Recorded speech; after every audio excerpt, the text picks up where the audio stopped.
It's a pleasure to be here, and I'd like to tell you why I think nutrition is the low-hanging fruit in extending our lifespans and dealing with the disease of aging. This is your metabolism. And as you know, humans have something like 20,000 genes, and those genes make 20,000 proteins or slightly more. And each protein is one step on all these pathways that are going on. Now, what do you need from your diet? Well, you need calories, so you need fat and carbohydrate and protein to burn to make energy. And that's done in the Krebs cycle right here in the center, that round thing. And biochemists have worked out all these pathways, or most of them. But you need something else. You need about 30 vitamins and minerals. 30, it's a large number. And they're also called micronutrients. And the reason you need them is they're cofactors for many of these enzymes. Zinc is in 2,000 different proteins. Magnesium's in maybe 400, and so on. So each of these vitamins and minerals are cofactors. The enzyme doesn't work without it. So you need all those. You don't get any one, you die. But what's the right amount? And I don't think they have a clue. And I'm gonna tell you what the principles are. They didn't even get the principles right. And so those are going to turn out to be very important. If you don't get quite enough, it ages you faster for each of the micronutrients, and I'll tell you why I think that. So these are, micronutrient is a general term for all these things you need from your diet. And these are 40 essential micronutrients. Now, I won't deal with the ones on the right. Those are all essential amino acids that you need to make your protein, and they're a little different than everything else. So I won't discuss that. But so you need roughly 15 minerals, 15 vitamins, and then the marine fatty acids, the omega-3 fatty acids, EPA and DHA, which are 30% of the brain fatty acids, and those are very important. And then you need linoleic acid, which is another essential fatty acid. It's an omega-6. And so I'll tell you how I got into micronutrients. I seem to change my field every decade or so. In the last 10 or 15 years, I've been in nutrition, which is a wonderfully muddy field, but I like to get into muddy fields because sometimes I can make a contribution. So are we eating enough? And the answer is a great big no. So the committees set up two numbers, the EAR and the RDA. You've all heard of the RDA, that's on the potato chip packages. And I'm sure you read potato chip packages religiously, but that's how much the population needs on the potato chip packages. But what the committees who get together to do these RDAs and EARs do is they first do the EAR, which is estimated average requirement, and it's some sort of distribution in the society of the particular vitamin or mineral. And then they set the RDA 2 standard deviations above that. So the RDA is a lot higher, and that's what the population should be getting. So if you're below the EAR, you're officially deficient or inadequate or whatever you want to call it. And so it's not a pretty picture, the American diet. 70% of the population is below the EAR for vitamin D, 60% for vitamin E, 45% for magnesium.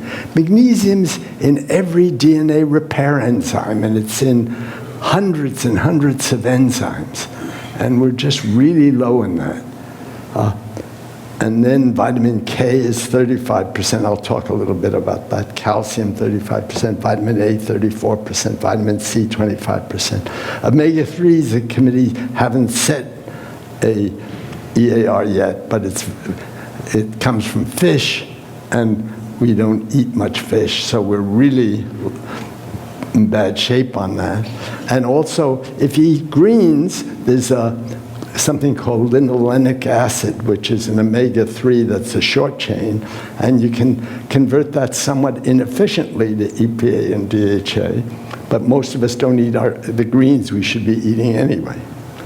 So, and then zinc, 8%. I put zinc in because it's in 2,000 different enzymes. There's something called the zinc finger that recognizes sequence in DNA, and zinc is in P53, which is mutated in half of human tumor. Anyway, it's a very important mineral.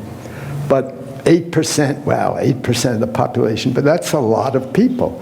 And when you just take the ones between 5% and 10%, it's a long list. I haven't listed them all. Maybe I should do that. But anyway, it isn't pretty. But people say, oh, we're getting enough vitamins. And the people who take multivitamin pills are the people eating good diets, and the poor aren't taking pills anyway. Which is partly true, but still. So, okay, then what do we do about this? And I'll just briefly tell you about the experiment that got me into nutrition. A guy named Jim McGregor came to my lab on sabbatical, and he's a cytogeneticist, and he was breaking chromosomes of mice. So these on the slide are red blood cells. And you may all know that red blood cells don't have any DNA. It's the one cell in the body that's without DNA. It's the precursor cell.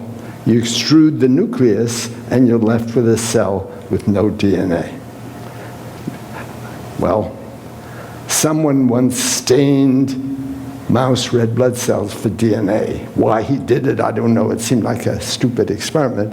But 1 in 2,000 cells lit up with a fluorescent reagent that intercalates in DNA. So 1 in 2,000 red blood cells have a little bit of chromosome in them. And then several groups worked on that more, and they eventually realized that when you extrude the nucleus from the precursor cell to make the red blood cell, if there's a broken chromosome, it often gets left behind and ends up in the red blood cell. And that was neat, because this is an easy test to do, and if you irradiate the mice, the more you irradiate, the more of these micronuclei, they're called.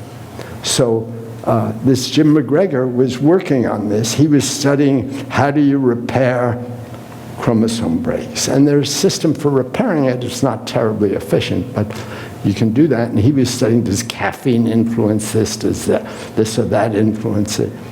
And then one day, all his control mice were full of chromosome breaks. He said, what's going on? And it turned out the company that sold him the vitamin mix to feed to the mice had left out a vitamin, and it was folic acid. Does anyone know what the word folia means in Latin? Leaf. Foliage is the same root. So folic acid, where do you get it? From your greens. Okay. So it's color-coded conveniently for you. Now, magnesium, which I talked about, is also color-coded by nature because it's in the center of the chlorophyll molecule. So anything green, magnesium isn't green, but anything green has magnesium in it. You eat a big plate of spinach or kale, you're getting your magnesium and you're getting your folate. And I'll tell you later, you get your vitamin K too. So that's why you need a balanced diet. Do what your mom told you. Eat your greens and not so much red meat, and eat a little fish and all of that. A balanced diet, because we need to get all these things, and each one is in some different food. So anyway, so McGregor wanted to get this assay going in people while he was doing all this, and it doesn't work in people. And the reason it doesn't work is a human spleen, wherever the spleen is, somewhere down here, all your blood goes, I'm a PhD, not an MD, all your blood goes through the spleen. And after a few passages, what the spleen's function is to take out any blood cell that's a little stiff, because otherwise it'll clog up a capillary. And so it does that very efficiently. And if it has a piece of a chromosome in it, this cell looks a little stiff to the spleen, it takes it out of there after a few passages. So it just does, this test just doesn't work in mice, and inbred mice just have lousy splenic function because they've been so inbred. And it works in mice, but not in people. But McGregor, being a very good scientist, he went to the local Kaiser, which has 6 million patients in the database. It's a health maintenance organization. And he said, do you have some people without spleens in your database? Now, people in an accident often lose their spleen, and they live reasonably well. So they said, oh yeah, we have hundreds of them. He said, could I contact some of them to ask them if they'd give me some blood? And Kaiser said, sure. So he got about 30 people, and 20 of them really had no splenic function, so he looked at those, and he got a baseline for how many chromosome in the red blood cells now, 1 in 20 or whatever it was, lit up. So the test works in people without spleens. But when he did this, he found one guy with about 25 times the level of chromosome breaks as everybody else. And he thought that was interesting. And he said, I should follow this guy. So he followed him for a whole year, and then he stumbled on this folic acid business in mice. So he went to the fellow and said, I think I have something that'll help you. And the fellow said, fine, I'll be a guinea pig. So he gave him folic acid. And within a few days, his reticulocytes, which are the newly synthesized red blood cells, you can pull them out by magnetic beads, had come right down to baseline. He'd gotten the newly synthesized ones, and the level was just like all the other 19 people he looked, after the folate. It's established causality. And with epidemiology, which is the main tool people use for establishing some association between some dietary behavior and endpoint, epidemiology is a fiendishly difficult subject. And a lot of people go out and do it, and they don't understand mechanism, and they get the wrong answer half the time. So nutrition's been a really muddy science, in part because epidemiology is so hard. So you have to be really, my epidemiologist joke is study shows Miami a weird place. Everybody's born Hispanic and dies Jewish. I shouldn't knock epidemiology because it's a really hard thing to do, and they're really good people like Walter Willett at Harvard. But anyway, it's a good joke. So, French-Canadian gal, Chantal Courtemanche in my lab, and Fennick in Australia, some years later, published papers about the same time comparing radiation and folate deficiency. Radiation causes double-strand breaks, and folate deficiency causes double-strand breaks. You get a piece of chromosome left. And here's Fennick's data. The more X-ray dose, the more chromosome breaks. And the less folic acid you have, the more chromosome breaks. So people worry, and McGregor had looked up, when he did his experiment, he could measure how much folate in the red blood cell, how much folate in the plasma, at the point where you started getting chromosome breaks. And then he looked up who in the population is at this level. It was half the poor and 10% of the US population. So when I heard all this, I said, wow, I'm getting into micronutrients. I just dropped everything else I was doing and dived into nutrition. I like to follow leads that I think are going to open up a new continent. And this certainly did. So the way radiation works, it's double-strand breaks are the most dangerous lesion you get from radiation. Radiation does 20 different things, and they've worked out all the modifications. You oxidize bases, and you get clusters of electrons.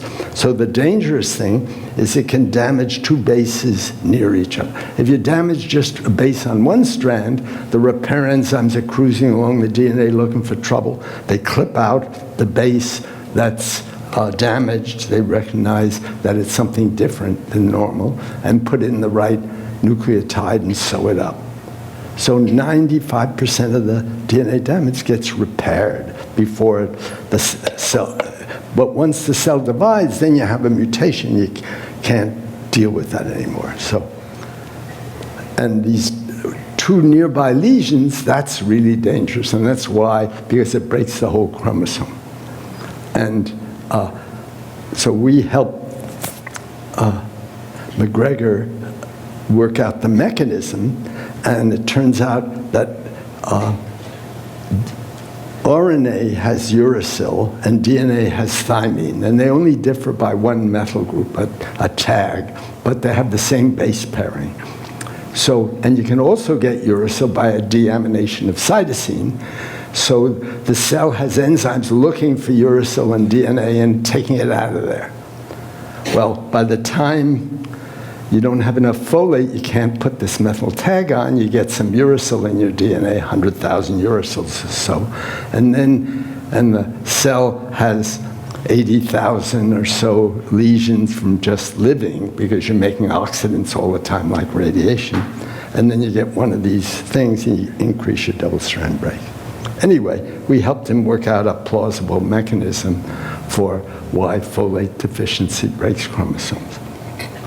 But people are worried about trivia. In California, everybody wants to live forever. So when Fukushima happened and all these Japanese died, but they weren't dying from radiation, they were dying from a wall of water that's going at 100 miles an hour full of logs and pieces of houses and whatnot. That hits you and you're done. So but people in California were worried about a little bit of radiation would get to California and do them all in. But it was trivia. So anyway, so once I got into micronutrients, I figured that's a field I could grasp. There was only 30 substances, and I was trying to get big picture thing. Well, so the next micronutrient I looked at was iron. So Fernando Viteri, who was a professor in nutrition at Berkeley, knocked on my door one day and said, you know, there's 2 billion women and children in the world who are getting too little iron. And the World Health Organization is going to give them iron. And iron's dirt cheap, but they're giving them way too much iron. Too much iron is really bad for you. And all this seems to damage mitochondria, and you're a mitochondrial expert. Will you help me? So one of his students and one of my students collaborated, and we looked at the whole range of iron in mice. And up is bad on this graph. So too little iron, as I say, is 2 billion people, and not so good. And too much iron is a lot of old men eating too much red meat and getting too much iron. So too much iron is not good either. And so it causes, I won't go into the details, but you get mitochondria pouring out oxidants, you get oxidative DNA damage in mitochondria, you get mitochondrial efficiency goes down. Anyway, the sum of all those things is that red line, and mitochondria get battered up if you have either too little iron or too much iron. But the real problem is too little iron, because there are millions of people. Now, you tell people selenium's good for them, and 5% of the population is going to go out and take so much selenium they poison themselves. So you don't want to overdo on minerals, because metals look a lot alike. magnesium's above calcium in the periodic table, and there are lots of magnesium enzymes and calcium enzymes, but if you flood the body with magnesium and no calcium, you'll disable some calcium enzymes, and vice versa. So you really want to take a calcium-magnesium pill, not a calcium pill only. Now, if you eat tons of greens, you may take only calcium. But anyway, and sodium, potassium, the body cares about the ratio. So Mae West said too much of a good thing is wonderful, but I suspect she was thinking about sex, not micronutrients.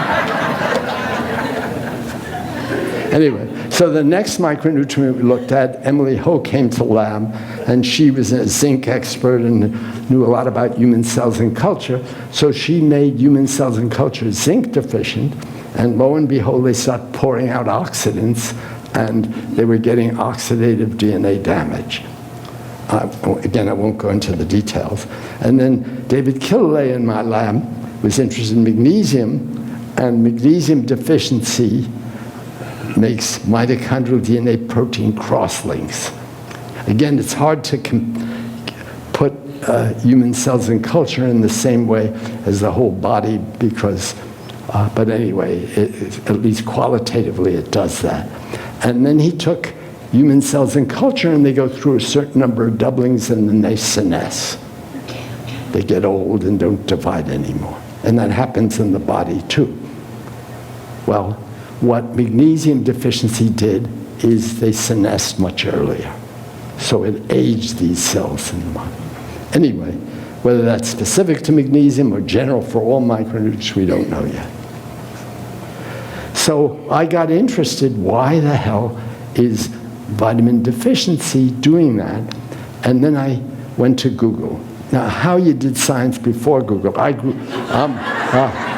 I'm pretty old, I'm 86, and I'm pretty old, and I'm still running a big lab. But before Google, you want to know something, you went to the library and you could spend a year there before you found something. It was just a terrible waste of time, and it wasn't very effective. So where Google, what I did is I put the 30 micronutrients into Google, and along with it I put mutation, DNA damage, cancer, chromosome breaks, all those kinds of things, and out popped all this information. But how would you find that if you didn't have Google? Anyway, so calcium, Fenech showed gives chromosome breaks, and Lipkin showed you got cancer in mice, and folate deficiency, and vitamin D deficiency, magnesium, zinc deficiency, all these things popped out. Now again, some of this is epidemiology, and you can't completely trust it because it's an association, it doesn't say it's causal. But all in all, I became convinced there was something there. And so I mulled about this for months. Why is nature doing this? Why are they battering up our DNA when you're short of a vitamin or mineral? And then one day I had this epiphany. I saw the reason. Because you look at the soil, there are red soils with a lot of iron, there's soils with very little iron. Selenium comes in patches, and there are patches of selenium where there's not enough and you get ill, and then there's patches of selenium where there's too much and you get ill. So you can poison yourself with too much selenium. And so, and humans are migrating over the whole earth. Their diet is changing, all these things. So they're always been running out of vitamins and minerals, and animals too. So what I postulated, and now we've proven it, is that when you get a little low on any vitamin or mineral, nature does a strategic rationing.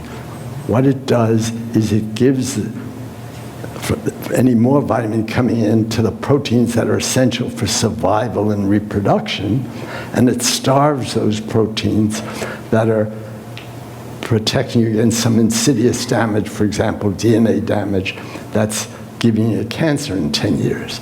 So you're trading long-term health for short-term survival. And that concept has been discussed among evolutionary biologists, but in a different context, but it's completely plausible. And so I wrote a paper just getting what evidence I could from the literature. But then So I published it 9 years ago, and I can't say it has had much an impact on the nutrition community, but they'll come around eventually. You have to fight for these things. So that the diet was always changing. I think a main difference in our genes has been adapting to these different nutritional things. So for example, Northern Europeans 10,000 years ago, or whenever it was, started raising cattle. And they developed an enzyme for using milk. It's called lactose intolerance gene.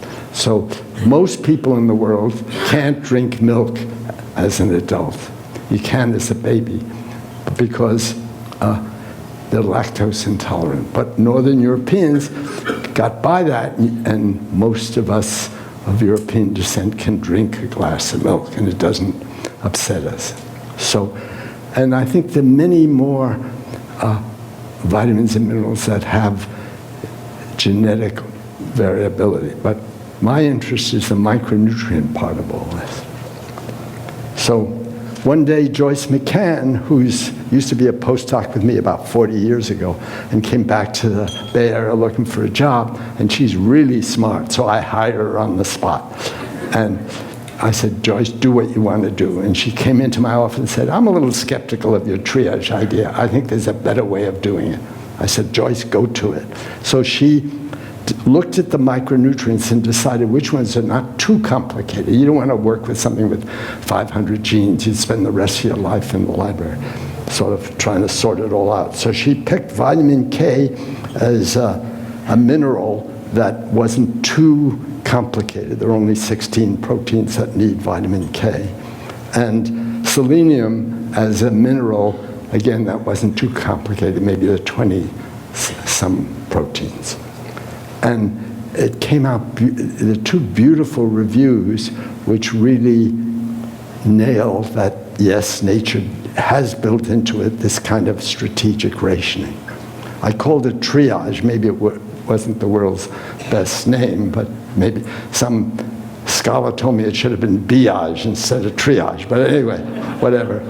That's the name I gave it, this rationing. So I'd like to just briefly discuss vitamin K. So Dam in Denmark won a Nobel Prize for figuring out that there's a compound in green leaves, which turned out to be phylloquinone, which is used in photosynthesis in plants. So it's in all plants that are green, and animals have hijacked it for a different purpose. And it's a cofactor for an enzyme that makes a protein bind calcium, because glutamic acid, which has a single negative charge, is converted to an amino acid called GLA at some sequence in the protein after it's made, and you put a second carboxyl group here, and now it can bind calcium. So it has two negative charges. And that's what vitamin K is essential for this protein to do. It's a cofactor for that. And Dam found this because, it's a funny name, but anyway, Dam found this because it was involved in blood clotting. So he found that there's a factor in blood clotting that needs to be gotten from plants. And blood clotting is vitamin K dependent proteins, and blood clotting is a network of calcium and protein that right away stops you bleeding. And everybody cuts themselves once every 2 weeks or something like that. If you didn't have blood clotting, you'd die. And when you knock that gene out in a mouse, which is what Joyce McCann looked for, that's all available in the literature. If you knock out any of these 5 blood clotting enzymes she looked at, it's an embryonic lethal that doesn't even survive, because you're making thousands of miles of capillaries in a mouse, and any little imperfection that you can't stop by blood clotting, the mouse is dead. And so, okay. Anyway, so those are the essential ones, and we're really not that interested in them. What I'm interested in is the ones that starve. And osteocalcins in the bone makes strong bone. Gas6 is a tyrosine kinase protein and has to do with a number of things related to diabetes. Matrix GLA protein prevents calcification of the arteries. TGFBI, when you knock that out, all the animals look okay, and then they drop dead of cancer. And now we understand the mechanism. So I'll just go through a few of these. So what she's done here is put what happens to a mouse knockout, what happens to the human mutants that have a mutation in them, in the same gene, where the function is, what happens to the 30 million people who are getting warfarin or Coumadin. I'm sure there's some people here. How many people take warfarin or Coumadin? Few hands. That's when you have thromboses, what they do is give you this compound. Warfarin stands for Wisconsin Alumni Research Foundation. It brings in tons of money to Wisconsin for supporting research. Anyway, what that compound does is interfere with vitamin K metabolism. But not only are they interfering with the blood clotting enzyme, which is what they're trying to do, but it interferes with all these other enzymes that are being starved when you interfere with blood clotting enzyme. So anyway, so osteocalcin's in the bone. It's involved in bone structure. The mouse knockout, the animals look okay, but then the bones are very fragile. You can make a bone without it, but it's not a strong bone. And you start exercising them and they break their bones. And the human gene is bone mineral density. And then anticoagulant therapy, these 30 million people taking warfarin or Coumadin, it's also Coumadin, it's bone health, and they get more fractures. And modest vitamin K deficiency is associated with fractures too. Okay, so it all hangs together, and but the docs really don't know this, so that what it says, if you're taking warfarin or Coumadin, you should maybe take something that'll help all these proteins, and I'll tell you what that is. So, and then matrix GLA protein is really interesting. They should knock it out in mice, and they're born, they look okay, and then they all drop dead. And what do they drop dead of? Calcification of the arteries. So it turns out that calcium phosphate makes crystals very easily. You just have a tube of them and it just crystallizes out. And the body has lots of calcium, it has lots of phosphate, and it's thought those crystals that form in the arteries are the start of an atherosclerotic plaque. And this protein stops that. So you knock it out in mice, and they die of arterial calcification and heart disease. And the human mutants have a similar, they get calcification of the arteries. Anticoagulant therapy, people get calcification of the arteries at a much higher rate than if you're not taking this drug. And modest vitamin K deficiency. So again, it all fits. And vitamin D turns on this gene as well. So it has two important micronutrients. And then the one that caused cancer, turns out it's in the matrix of the cell. It's interacting with the integrin on the cell surface, which interacts with the microtubules. So it's important in mitosis. And people had reported that when this gene is out, you lose a chromosome here, you lose a chromosome there. Not very frequently, but we're talking about all the cells in the body. So it's associated, and that causes cancer. So we understand the mechanism, it's causing cancer, we know why. And so you really, but how does the body do the rationing?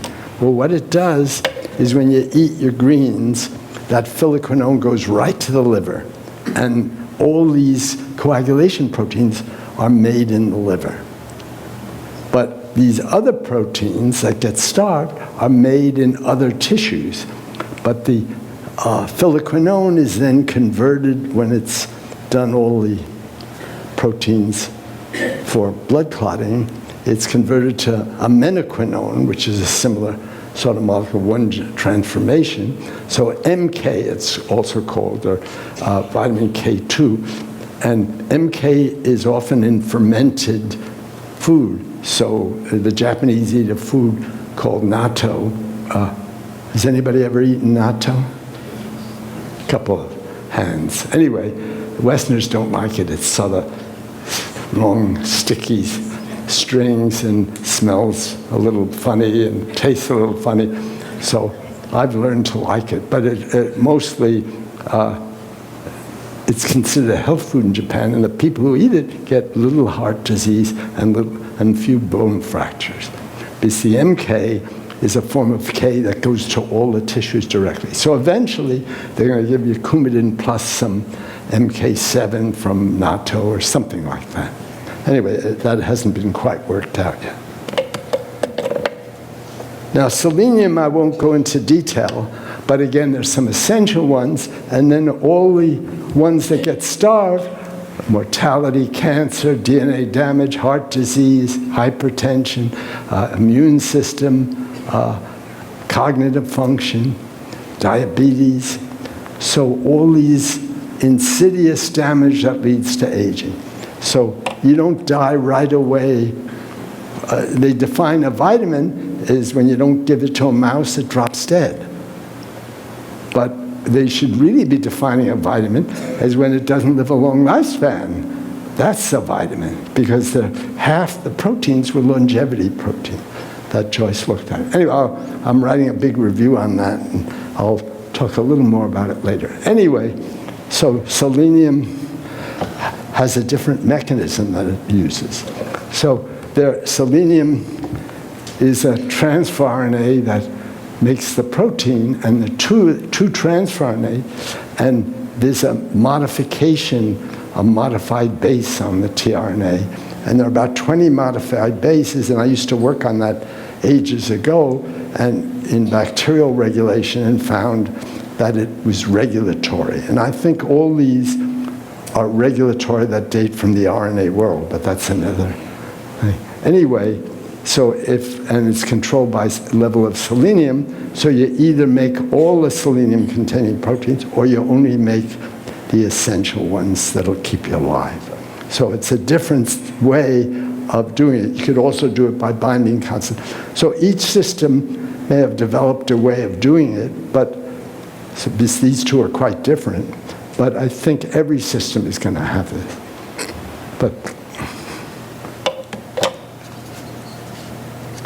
So what are the benefits of a triage analysis? Well, one, it gives a mechanism on why vitamin mineral deficiency increases long-term insidious damage, which is what we call the disease of aging. DNA damage, which leads to cancer, calcification of the arteries, which leads to heart disease, bone, not perfect bones, which lead to fractures when you're old. And all my friends are getting knee replacements and hip replacements. And I tell them, I just had my motherboard replaced and I feel terrific. So, and then half the enzymes that Joyce looked at were these longevity proteins, that they're involved with long lifespan. And all the mechanisms we can understand. So I think this is how nature works. And you really, every time you're not eating a perfect diet, you're paying a price for it. Every day you should be eating your greens and all these other things. So you want to eat more fish and less red meat. You want to eat lots of greens, fruit for dessert, not cake. And, you know, your mom told you all these things. It's not rocket science. Okay, now the other thing this suggests is that we can measure deficiency. A friend of mine, a scientist friend of mine, has a company in Colorado, and he can assay 1,500 proteins in plasma from a finger prick of blood. Analytical methods are getting fantastic now. And that's the future. You're going to put your finger in a machine, it'll analyze a protein that is a vulnerable protein that'll give you a long lifespan, not one that'll involved in saving your life right now, and your iPhone is going to say, hey, you're low in magnesium, eat some greens because it's in the center of the chlorophyll molecule. Anything green has magnesium. And you'll get all that information. Cut out the docs. The docs know no nutrition. They never get taught it. And they're a little leery of it because the public's very interested in it. But prevention is going to be a different science than pharmacology. Pharmacology is big pharma making drugs that are anything. But we want to get away from drugs. We want to get into prevention, and that's a different science. That's going to be nutrition, and you have to understand it. And there are all these docs writing papers, oh, vitamins are useless, because the only gold standard is the randomized double-blind clinical trial. Well, docs get trained on that from birth, and it's true. It's true for drugs. Yeah, a mouse isn't good enough, a rat isn't good enough. You have to do a randomized double-blind clinical trial on people. FDA won't approve a drug unless you spend huge amounts of money doing these great big trials. But it's not the gold standard for nutrition, because if 80% of people have sufficient vitamin X and 20% are starving for it, and you do a randomized double-blind clinical trial on everybody, you're never going to see anything because the 80% dilute out the 20%. And that's what people are doing. They're doing trial after trial, which is misconceived. What you have to do is measure it and find. So the big ARIDS trial, which was the trial for the macula of the eye, in the back of your eye, there's a little yellow spot. And that, somebody showed, has 2 carotenoids in it, lutein and zeaxanthin. There's 600 carotenoids or so in nature. Maybe half a dozen major ones get into your brain, and 2 are in the back of the eye. And nature's bringing them in there, putting them there, the transport systems first. They have to be important. But nobody called them vitamins, even though it's the main thing for blindness in old people. The main is macular degeneration. Well, they're antioxidants, the carotenoids in plants, they're antioxidant in people, so they filter out the blue light, which is the major toxic light. And when you have energy of light trapped by a dye, it can pass that extra energy onto oxygen to make something called singlet oxygen, which is a very energetic form of oxygen that's like a flamethrower in the cell that can oxidize everything. Well, plants need carotenoids. They turn orange in the fall because the chlorophyll's gone and you see all these carotenoids. They're 11 conjugated double bonds, and that's why they're orange, and that's why they work, to dissipate the heat of singlet oxygen off as heat instead of energy. Anyway, so they're clearly vitamins, but nobody wants to call them vitamins. They call them bioactive or what, but all these antioxidants like that are giving you a long lifespan and health span, and there really are vitamins. We just need to expand the concept to include the whole lifespan, not just surviving. Anyway, I'm writing a big review trying to convince the nutrition people of that. But whenever you think differently than everybody else, one, you can't get funded. And the second thing is that you have to fight for a few years. And by the time everybody says, oh, it was obvious all along, you know you've won the battle. So, we're finding lots of things like those carotenoids that really ought to be called vitamins. And they know the body's taking them up, but what are they doing? And they have to think in long term. Yeah. I'd like to say a few words about aging. The conventional wisdom is that aging is too many calories in and too little exercise out.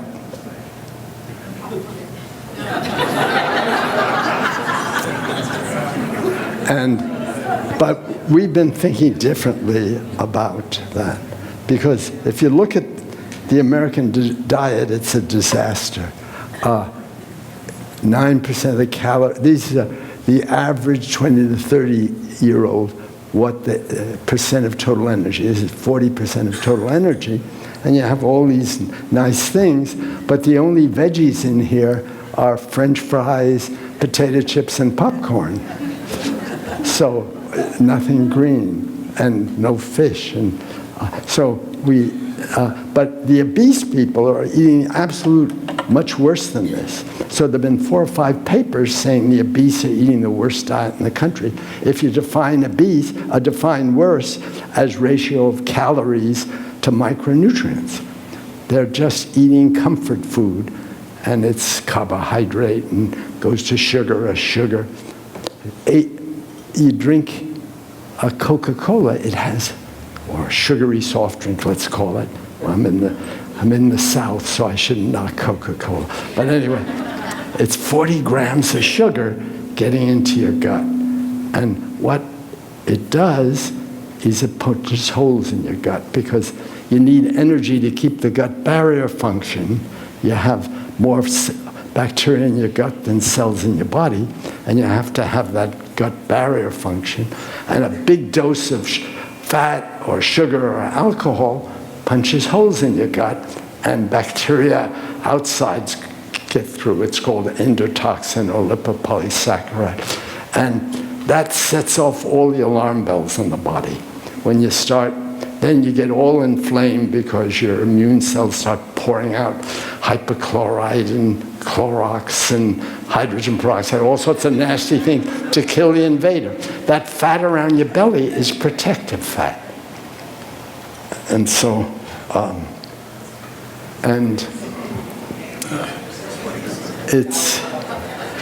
obesity is a complete disaster, because it's like smoking. It takes 10 years off your life. And every disease of aging that's been looked at in the obese is increased: cancer, heart disease, cognitive dysfunction, diabetes, etc.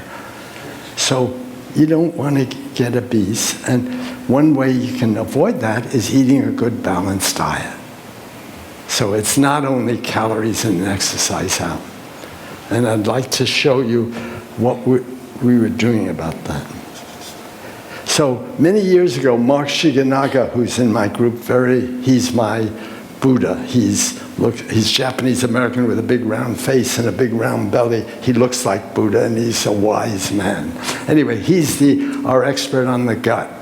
And so I said, I want to get vitamins and minerals to the poor. They're not eating the vitamins and minerals. They're starving. And he said, oh, I want to get fiber into the poor because it's really important for gut health, and they're not getting it.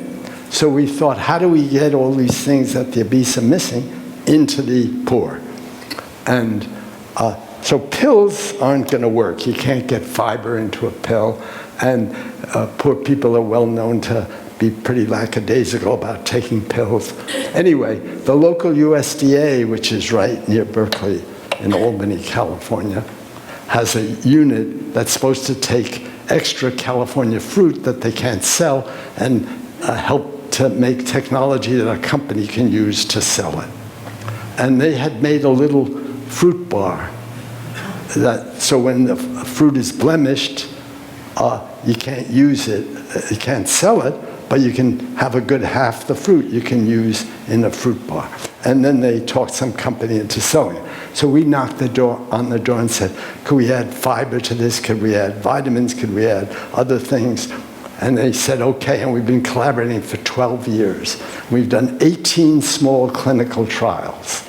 Everything's based on clinical trials. The first few years, nobody would eat the stuff. It tasted so bad.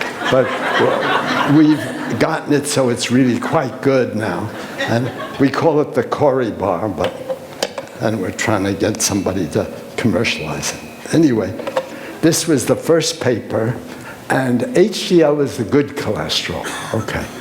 So, though cholesterol, it's not, heart disease doesn't have anything to do with cholesterol. I'll tell you that later. But anyway, so the bottom of the arrow is where we started. The top of the arrow is 2 weeks later, and they're eating whatever diet they eat. And these are people around our institute who are mostly eating pretty good diets. They're mostly pretty savvy.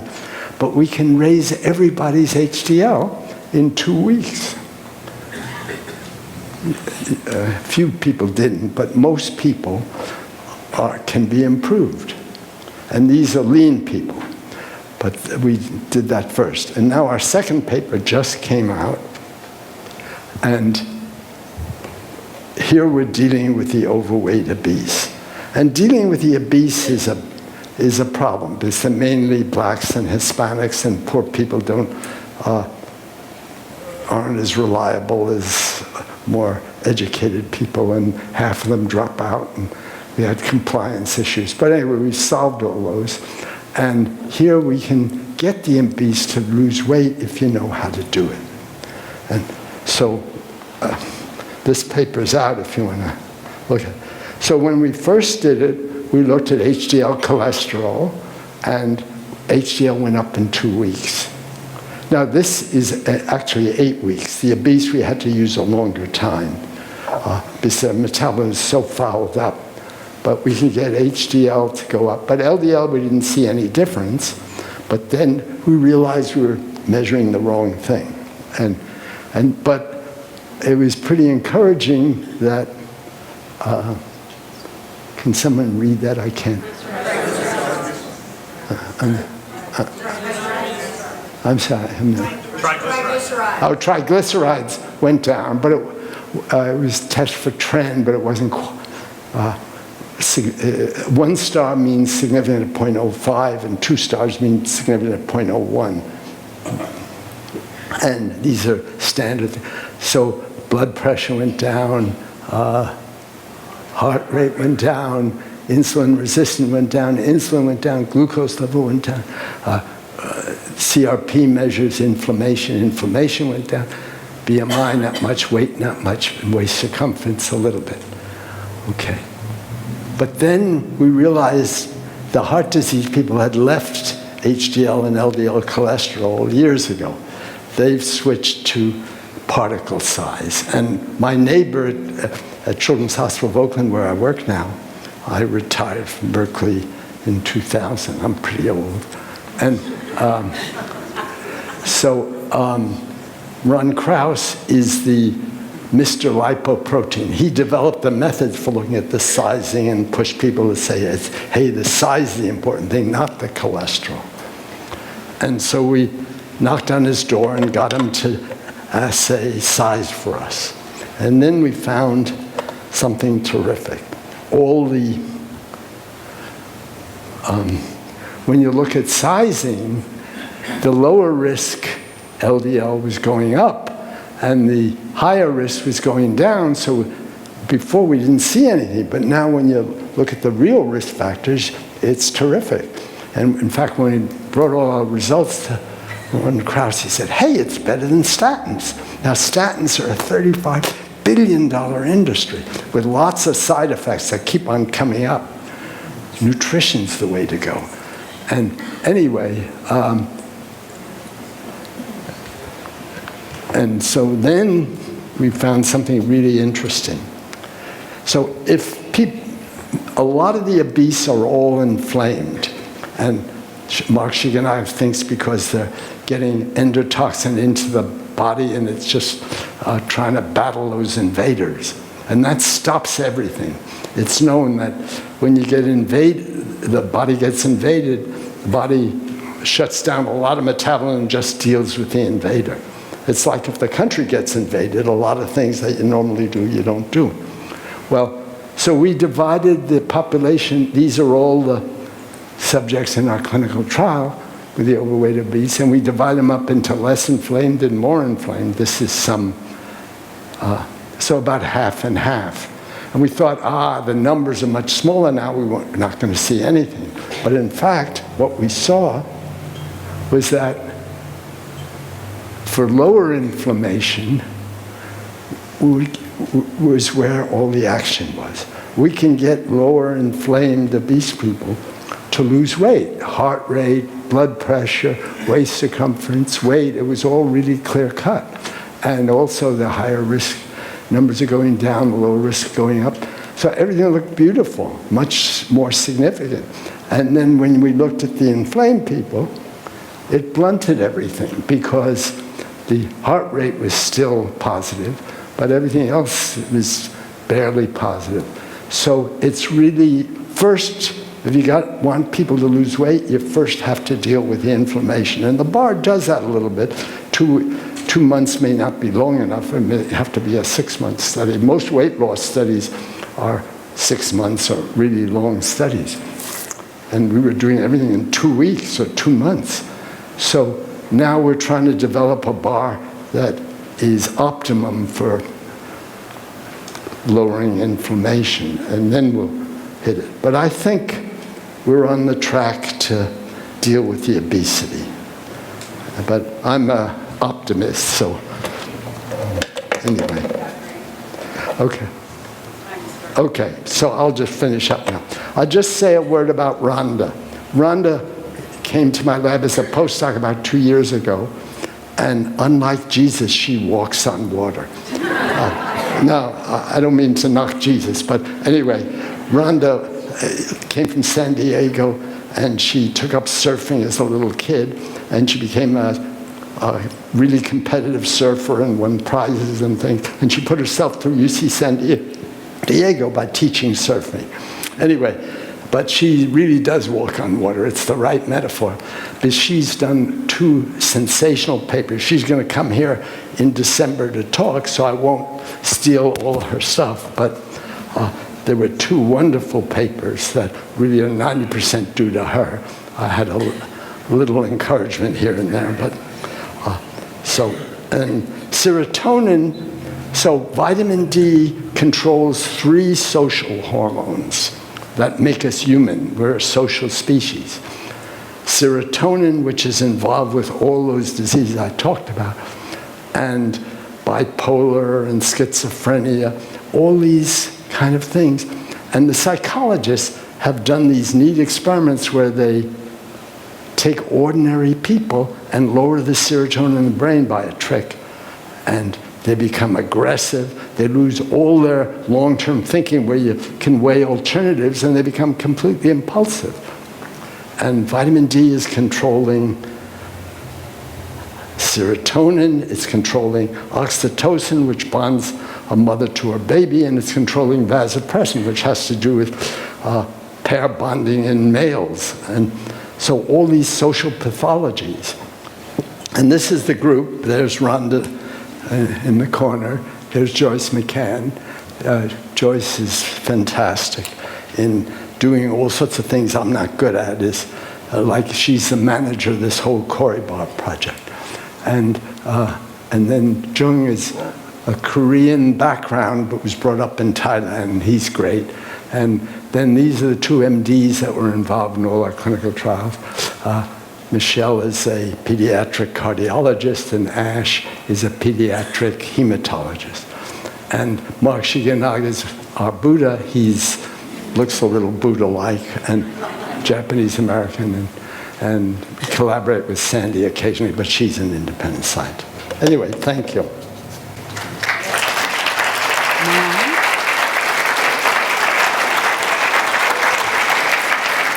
Okay. Questions now? Yeah. Yes. Any I'd like questions? Could I start with a question? Where do we buy the bar? What? Where do we buy your bar? Can we buy it? Oh, we're trying to commercialize Apparently it. not. We're always Okay. struggling for money because you can't get any money for the government if you think differently than everybody else, and that's my specialty. And so I got a private donor to fund us for last year, and I'm desperately trying to find funding for the next year. And I got Rhonda funded by, again, a wealthy donor who had an autistic grandchild, and she did this wonderful autism paper. And now she's gotten these 2 papers off, and she's solving Alzheimer's. I shouldn't talk about that, but it's sensational. Best thing to ever come out of my lab. So other questions? Anybody who has money and has wants to get the lowdown quickly on Alzheimer's, Rhonda can do it. So Questions? Yeah, sorry. That was a little funding pitch, yeah?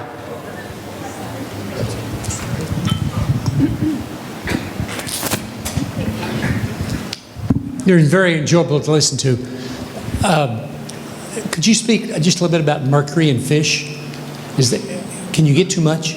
I'm sorry. Mercury in fish. Oh, yeah. I have two friends, one a Nobel Prize winner, and the other a very smart guy who runs a great big company, who got poisoned by mercury for eating swordfish every day. So you don't want to overdo it. Swordfish has the highest mercury levels of any fish, and if you eat it every day, you're going to get mercury poisoning. And each of them diagnosed it themselves. The docs couldn't figure out what was wrong with them, and they finally figured it out by themselves and stopped all the swordfish, and then the mercury went down. So don't eat too much fish, but you need those omega-3s, so tuna and salmon are fine, but you don't want to eat them every day. Now, the Japanese are the longest lived people in the world, and in Okinawa is the longest lived province in Japan. It's crawling with centenarians. I gave a meeting there once, and I was at a meeting once. And they eat tons of fish. But you just don't want to eat swordfish every day. And you can take a fish oil pill, which it doesn't have any mercury. Dr. Ames, K2 and leukemia. Okay. I don't know much about K2 and leukemia, but K2 is this vitamin K version that's in fermented food like natto, and it's a menaquinone derivative. I don't know much about K2 and leukemia. Is there some evidence that it causes leukemia or helps leukemia? There have been some papers written that K2 is beneficial to leukemia victims. Okay, anyway, I didn't read those, so sorry. Time for one more question. For those of us that aren't young anymore, is it too late to correct these things if we start a good diet now? Well, I have an Italian wife who feeds me a wonderful Mediterranean diet, and I take some vitamin pills. But I'm only 86. My 5-year plan is to live to 90. My wife said I should have a 10-year plan.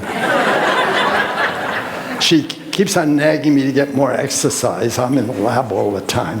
And one day I told her, when I feel like exercise, I run my experiments, I skip controls, and I jump to conclusions. Let's thank our speaker. Thank you, Dr. Ames. I like that joke. I like that joke so much, I must have told it 50 times, and my wife got fed up hearing it. She said, I've heard enough of that damn joke. I'm getting you a personal trainer. So now I row and lift weights and do all those things twice a week.